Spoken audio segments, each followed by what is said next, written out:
Alô, amigos, eu sou Humberto Goulart, da Agência Servidores. Todos os dias a gente conversa com servidores públicos por aqui para compreender a situação, compreender como estão acontecendo as coisas. E hoje eu tenho o prazer de receber a Luciene Pereira, que é dirigente da Audi TCU, né?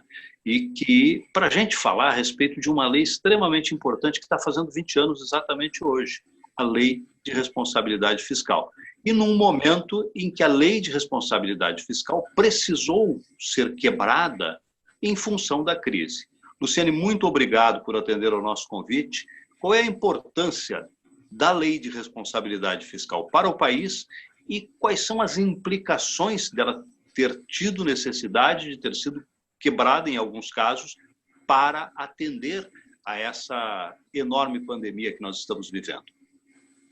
Em primeiro lugar, boa tarde, Humberto. Muitíssimo obrigada por essa oportunidade que a agência Servidores oferece à Audi TCU. A Audi TCU é uma associação que representa auditores do Tribunal de Contas da União e é uma das afiliadas da NTC, que é a Associação Nacional que representa auditores de todos os tribunais de contas do Brasil. É uma honra para mim fazer parte deste programa numa data tão simbólica para todos nós, dos 33 tribunais de contas do Brasil e para todos os servidores públicos, os agentes públicos que atuam com a Lei de Responsabilidade Fiscal, sejam os gestores, os magistrados, os auditores de controle externo, os procuradores de contas, os procuradores da República, promotores. Somos aí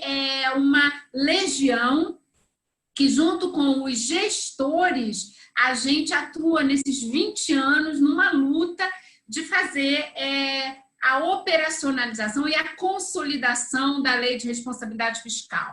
A Lei de Responsabilidade Fiscal é uma norma geral de finanças públicas exigida pela Constituição como o outro lado da moeda, né? Um lado da moeda são as normas para a arrecadação. Então, nós temos o Código Tributário Nacional que rege como que o Estado arrecada da sociedade para que ele possa prestar os serviços públicos. A Constituição garante um conjunto de direitos e isso implica a consolidação de uma série de políticas públicas, de educação, de saúde, assistência social, como Bolsa Família, enfim, segurança pública, justiça, legislativo, é um conjunto de políticas públicas para que o Estado possa oferecer ao cidadão aquilo que ele necessita. Bom, de um lado, ele arrecada da sociedade os tributos e as contribuições. E, de outro lado, esse Estado não pode arrecadar sem limite. Então, a Constituição impõe uma série de limites à União, Estados e municípios. E a Lei de Responsabilidade Fiscal faz, então, ela é esse outro lado da moeda. Se um lado são as regras para o Estado arrecadar, a Lei de Responsabilidade Fiscal é o outro lado, que são as regras de como que o Estado pode gastar e se endividar. Então, ela tem um conjunto de limitações de despesas, um conjunto de regras de despesas. Não basta eu ter apenas limites, eu tenho que ter condicionantes para que esses limites sejam cumpridos. Porque não adianta eu chegar um belo dia e vir que o Estado está acima do limite de pessoal. O que aconteceu no dia a dia para esse Estado chegar ali na frente acima do limite de pessoal, como a gente tem hoje, né? Assim, há alguns anos, nos últimos 5 anos, os estados vêm passando por uma situação, houve muito excesso de despesa de pessoal e isso vai ter que ser enfrentado. Então, este é um ponto. Segundo ponto, né? A questão da flexibilização que foi necessária na Lei de Responsabilidade Fiscal. Eu queria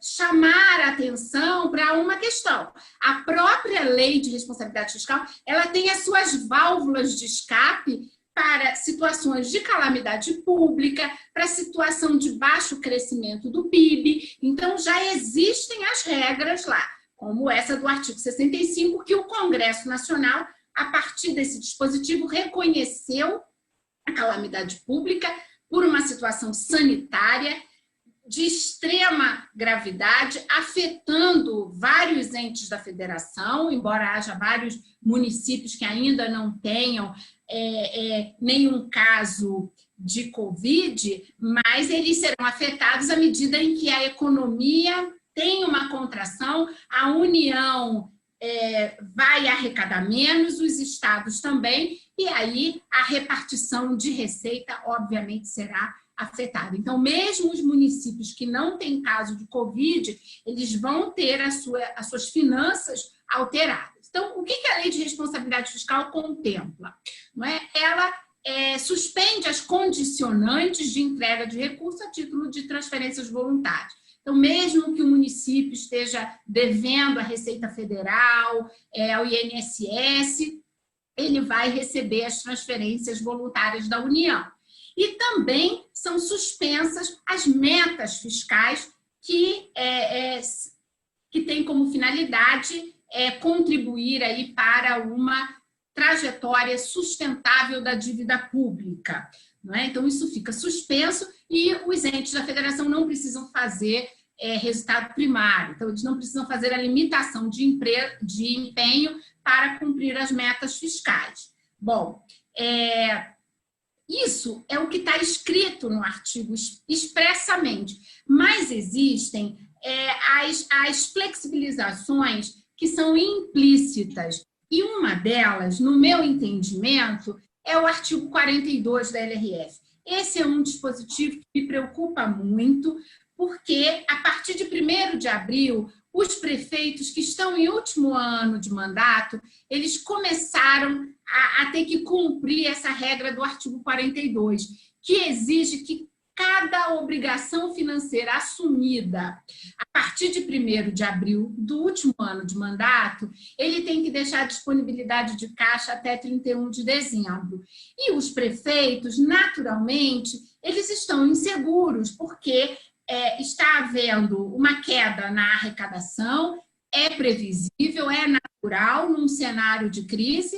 E o que acontece com esse prefeito? Quer dizer, se ele assume os contratos, aquele contrato lá com a empresa do oxigênio do hospital, a empresa de manutenção do respirador, porque não adianta só comprar respirador, são equipamentos muito sensíveis. Você tem que ter contratos de manutenção para, se aquele respirador der algum tipo de problema, a empresa substituir ou ter algum backup e eles mandarem esse com defeito logo para manutenção. Então, se ele não tem um contrato de manutenção e se ele fica com medo de assinar esse contrato, porque ele não vai ter a disponibilidade de caixa, ele pode não ter a disponibilidade de caixa até dezembro, esse prefeito pode ficar numa situação de insegurança. Ora, se eu contrato e não tenho dinheiro, depois eu respondo por um crime.